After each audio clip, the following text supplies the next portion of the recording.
Quisiera comenzar con esto un poco controversial, y es que en ninguna parte de la Biblia encontramos plantación de iglesias como expresión, como frase, la plantación de iglesias, o Pablo plantó una iglesia, o Juan plantó la iglesia. Y me ha preguntado por qué no aparece en la Biblia el término. Y creo que desde la perspectiva bíblica, comenzando con el Nuevo Testamento, no aparece, y creo yo que porque era una función natural de la iglesia. De hecho, creo firmemente que los ministerios de plantación de iglesia no deberían existir si realmente la iglesia local estuviese haciendo su función natural, la que nos dejó Jesús. Vayan y hagan discípulos. Entonces, hay muchos ejemplos en el Antiguo Testamento. Por supuesto, no hablan directamente usando la expresión plantar iglesias. Pero los principios teológicos en el Antiguo Testamento son también muy interesantes, comenzando por ejemplo del rey David. Cuando él no podía edificar el templo, él dio instrucciones a su hijo Salomón, quien fue el hombre más sabio en su época. Pero las instrucciones que dio enfatizan muchos principios que relacionan con establecimiento de las iglesias. David dijo a su hijo primeramente, anímate. Después dijo, esfuérzate. Y después, manos a la obra. Hubo un orden. No podemos poner manos a la obra si primeramente no entendemos qué es el ánimo que Dios nos quiere dar. Dios quiere animar a cada individuo en tal manera que descubramos qué talentos Dios nos ha dado, en tal manera que podamos estar en un lugar correcto, en el tiempo correcto, en tal manera que podamos ser una bendición. Esfuérzate fue el consejo, lo que significa que a pesar que sentimos débiles, Dios da las fuerzas necesarias, y cuando ponemos manos a la obra después, los resultados son diferentes. David también enfatizó a Salomón que tú no estás trabajando solo. Estaba hablando que hay un montón de voluntarios quienes están dispuestos a colaborar. Y este tipo de principios encontramos en el Antiguo Testamento en muchos lugares donde, a pesar que no hablaron de la plantación de las iglesias, son principios que sirven también cuando hablamos de la plantación de las iglesias. La Gran Comisión fue un mandato. Y cuando nosotros hacemos la Gran Comisión, creo yo que es una buena oportunidad de cumplir un mandamiento que aparece en el Antiguo Testamento. Y ahí me conecto con el Antiguo Testamento. El Señor dijo, ama al Señor tu Dios con todo tu corazón, con toda tu mente, con toda tu fuerza, y a tu prójimo como a ti mismo. Le preguntan a Jesús, ¿cuál es el mayor mandamiento? Ama al Señor tu Dios con todo tu corazón, con toda tu fuerza, con toda tu mente, y el segundo, a tu prójimo como a ti mismo. Hacer la Gran Comisión o plantar una iglesia es la mejor forma de cumplir el gran mandamiento. En cada una de mis presentaciones yo siempre digo que Dios es el mayor plantador. Jesucristo es el primer y gran plantador al venir a la tierra y no solamente dar su vida, sino que la misma Biblia señala que Él compró su iglesia con su sangre, y yo creo que ahí tenemos la base principal para mí de ver a Jesús. Cuando Él dice, voy a plantar, parafraseando un poquito, ¿verdad? Esa palabra de Jesús, cuando dijo voy a edificar, para mí sería voy a plantar mi iglesia. Y posteriormente siempre en mis presentaciones yo digo que todos los discípulos, los apóstoles de la primera generación fueron plantadores. Implícitamente ellos tomaron el modelo de Jesús de extender el reino a través de la plantación de iglesias. Entonces para mí esas dos cosas son fundamentales: ver a Jesús plantando la iglesia y ver a los discípulos como plantadores. El aspecto teológico más importante para nosotros es el compartir el evangelio, ¿no? La misiología. La iglesia hace lo que es, ¿no? Así que no puede ser iglesia si en su ADN no está lo que Cristo ha hecho. Cristo vino a este mundo, se despojó, se entregó para salvar a la humanidad y discipuló. Entonces hay dos cosas, entrega y discipulado. Jesús, para nosotros en la institución, Jesús tenía una misión en vida, era hacer discípulos y en su muerte redimir a los perdidos. La iglesia debe hacer lo mismo, debe discipular, entrenar para alcanzar a los perdidos y despojarse, dar su vida también por ellos.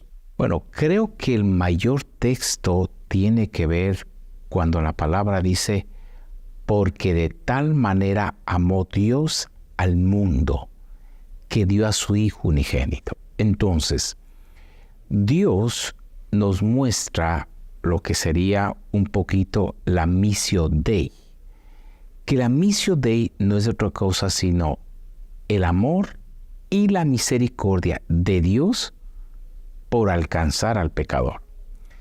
Cuando la iglesia empieza a salir de las cuatro paredes para acercar la iglesia a la comunidad, estamos exactamente haciendo lo que Jesús hizo, acercar la iglesia a la comunidad por el amor y la misericordia a todos esos perdidos. Entonces, considero de una manera muy personal que la plantación de iglesias nos ayuda a que podamos alcanzar a las comunidades siguiendo o imitando el amor y la misericordia que Dios mostró a través de su Hijo Jesucristo al enviar a este mundo, y eso lo refleja cuando dice la palabra en el Evangelio según San Juan, que de tal manera amó Dios al mundo que entregó a su Hijo por nosotros. Pero nosotros creemos que Cristo mismo en Marcos 3 estableció la iglesia. Y por supuesto hay mucho indicio en el Nuevo Testamento sobre la plantación de iglesias. Pablo salió en su segundo viaje a plantar varias iglesias, incluyendo la iglesia en Filipos, la iglesia en Éfeso, la iglesia en Tesalónica, y también el mensaje a las 7 iglesias en el Apocalipsis. Está claro de que en Asia Menor, en esa zona de Anatolia, en Turquía hoy, se establecieron varias comunidades eclesiásticas que predicaron el Evangelio en esas ciudades, en esos pueblos. Así que mi conexión en cuanto a plantación de iglesia en el Antiguo Testamento está con Dios haber apartado a Israel para cumplir una misión, y así apartó a la iglesia a Jesucristo para cumplir una misión. Creo que cuando hablamos de plantar iglesias, no solo hablamos de estrategia, por importante que sea, sino que primero tenemos que asegurarnos de tener una sólida base bíblica, teológica y misionológica para responder a la pregunta del por qué. Y lo que yo diría es que desde el principio sabemos que es Padre, Hijo y Espíritu Santo. Dios es trino. Y es esa misionología trinitaria la que nos impulsa. ¿Qué quiero decir con eso? El Padre, el Hijo y el Espíritu Santo ya son la primera comunidad, por lo que cualquier cosa que refleje la gloria de Dios en el mundo reúna sus alabanzas y luego las devuelva al Señor, tendrá que hacerlo en comunidad. Recuerdo haber leído una vez que hay muchas cosas que pueden hacer en la vida solo, pero el cristianismo no es una de ellas. El cristianismo desde sus inicios es algo que se hace en comunidad, y para eso nos basamos en el Dios trinitario, Padre, Hijo y Espíritu. Reflejamos mejor esa imagen haciéndolo como comunidades de fe. Estas comunidades de fe, entonces, son las que están llamadas a ser discípulos, a rodear a los discípulos y, una vez salvos, enviarlos de vuelta al mundo como agentes de transformación. Así que ese sería, creo, el principal argumento teológico que usaría para plantar iglesias. Cuando estamos hablando de iglesias saludables, estamos hablando de que es una iglesia que proclama, que enseña, que sirve, que desarrolla la comunión, que adora. Y esos principios están inmersos en todo el Antiguo Testamento en relación al tipo de pueblo que Dios quería tener. Un pueblo que anunciara quién era Él, que diera a conocer quién era Él. Un pueblo que le amara profundamente, que se amaran los unos a los otros. De hecho, esos principios están en el Antiguo Testamento. Cuando hablamos de amar al prójimo y te vas al Antiguo Testamento, es la base, ¿verdad?, de los principios en el Antiguo Testamento. Amarás al Señor tu Dios y a tu prójimo como a ti mismo. Y el Señor Jesús rescata eso y lo valoriza en el Nuevo Testamento, dándonos una teología práctica de cómo amar a Dios y cómo amar al prójimo. Y esa es la base para la plantación de iglesia. Vemos también en el Nuevo Testamento que esta manifestación, plantación de iglesias, se daba orgánicamente. Era un proceso orgánico, natural, no forjado, quizás no lleno de muchas estructuras, aunque sí organizado. Y vemos cómo en el libro de Hechos observamos que se reunían en las casas, que se reunían en lugares, ¿no?, donde sea que ellos estuvieran. Entonces, eso me da una fundamentación bíblica, una fundamentación teológica de que la plantación de iglesias no tiene mucho que ver con estructuras o lugares, ¿verdad?, físicos, aunque sí son necesarios para el desarrollo de. Pero a la luz del Nuevo Testamento vemos que todo es sencillo. No sé por qué le hemos tratado de complicar algunas veces. Es sencillo porque es allí donde están 2 o 3, ahí estoy yo. Para mí eso es la expresión de una comunidad de fe, de una nueva comunidad de fe. En la palabra de Dios es muy evidente que Dios es comunidad. De hecho, Padre, Hijo y Espíritu Santo son comunidad.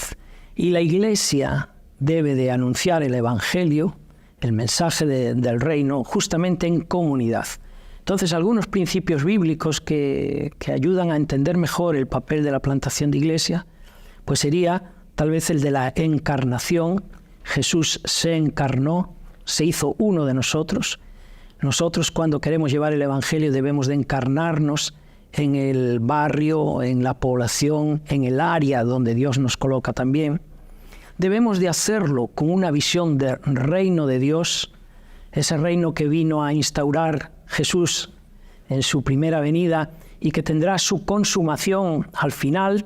La iglesia debe trabajar con visión y mentalidad de reino, como nos dice las Escrituras.